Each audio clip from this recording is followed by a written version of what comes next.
知更鸟和星期日，你会选谁呢？在匹诺康尼这个故事中，冲突是围绕着知更鸟和星期日不同的理念展开的。那么1000个读者眼中会有1000种答案，所以本期是分享我认为本次剧情中最有生命力的部分。我们先看两个人不同的理念。知更鸟认为梦不是目的，而是工具。在生活中遭遇挫折的人们，在梦中相互宽慰、鼓励，获得力量，然后更好地回到现实中生活。所以知更鸟不否定梦的作用，但认为要正确地利用梦，克服自己的弱点，以此获得幸福。同时作为强者要帮助弱者，而不是利用人性和欲望去控制对方。那么星期日呢？他对人是悲观的，他认为不是所有的人都能实现自我价值，而且追求实现自我价值的这种普世价值也绑架了人们的行为，推动着人们相互竞争，弱肉强食，这导致弱者被剥削、压迫，产生痛苦。所以他要创造一个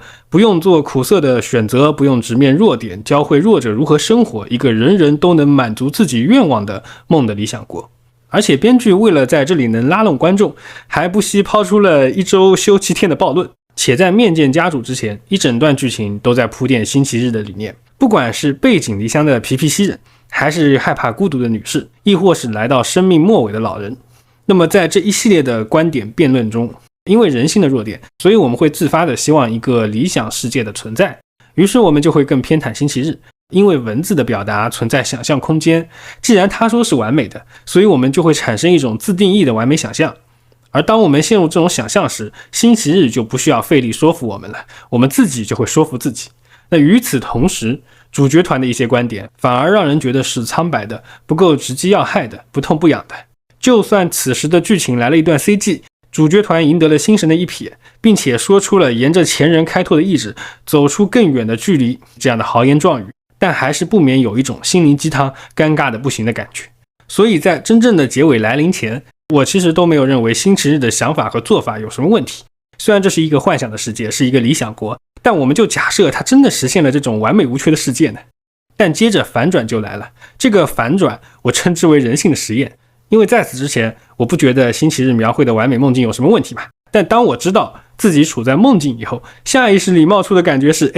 这怎么行？我都没同意，我得醒来把他给揍了。此时我突然就明白了，之前主角团和刘莹说人为自己选择是与生俱来的权利时，我为什么是不屑一顾的？是因为在当时我认为我拥有这项权利，我能够自由的选择。而此时当我自己处在梦中，我认为我被剥夺了这项权利，所以它激发了我内心想要反抗的情绪。尽管我不能预知未来，我并不清楚在我反抗之后会获得什么，会失去什么。当然这部分的剧情也通过了一些设计来引导出玩家想要去追求真正结尾的心情，毕竟假结尾的流程做得非常的赶，也有很多瑕疵嘛。但是通过这个反转，编剧就告诉我们，星期日描绘的理想之梦的缺陷之一，就是虽然在梦中好像是自由的，但是在一开始我们就已经失去了自主醒来和入梦的权利。而当入梦的人越多，现实中的人能获得和实现的价值也就会越多。正如星期日自己所说，人类创造的价值总量是有限的，为了实现价值，我们会剥削压迫比我们更弱的人。那么更多的弱者加入到他的梦境中，放弃实现自我价值的机会，星期日就越接近他想实现的自我价值。且入梦具有无意识的强制性，那么他在实现自我价值的同时，就剥夺了其他人实现自我价值的机会。那这就是他的傲慢。从他的叙事中，我们能明显地感受到英雄史观的痕迹。那么否定个人价值的这个权利，我是否要交给一个实际上对我是出于怜悯，或者本身是傲慢的这样一个人呢？我的答案是否定的。再者，星期日说他厌恶实现自我价值给人们带来的幻想，在他的梦境中会教会弱者如何生活。那么请问，教会弱者如何生活，对于梦境中的人来说，是否也是一种普世价值呢？也就是说，他只是把原本他所厌恶的价值变成了他所喜欢的样子，然后再次强加到弱者的头上，并且冠以美好的模样。所以尽管星期日一直在说这是一个幸福的世界，是一个乐园，但他作为唯一清醒的管理人，并没有发现自己本身也存在着人性的弱点。那么由一个存在人性弱点的人建立起来的理想之国，真的会如他口中那般完美吗？那么到这里，其实我们会发现，不论是知更鸟主角团的开拓意志，还是星期日将人豢养的理论，都无法保证人的幸福一定会实现。但是幸福是什么呢？是永远都有吃不完的美味吗？还是永远都能被满足的欲望呢？我觉得不是的。如果我一直吃美味，那么我如何定义美味呢？如果欲望永远能被满足，那么什么才是欲望呢？我觉得体验过付出以后的艰辛，才有收获时刻的美好。正如我努力的培养角色以后，他终于打满了挑战；正如我一天的工作学习之后，有时间打开游戏。幸福其实不是结果，它应该是一个过程，是一种自我实现的过程。人的能力或许是有大小之分的，但梦想的价值是没有大小的。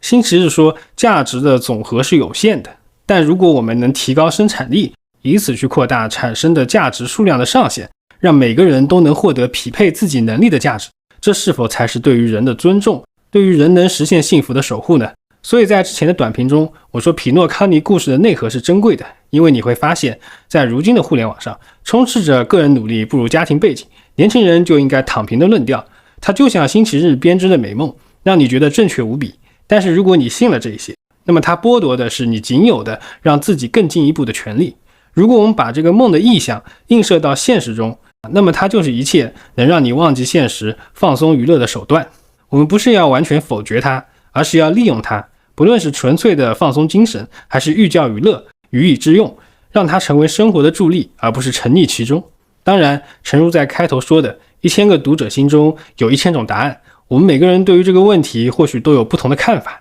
但是我们如何实现自己所相信的东西呢？当然是靠自己的实践了。正如主角团齐心协力去击破星期日，正如星期日化身为神主日来践行自己的理念，实践才是检验真理的唯一标准。所以生命因何而沉睡？是为了更好的醒来，是为了充满能量的去实践我所相信的事儿。你知道的，从来都没有什么就是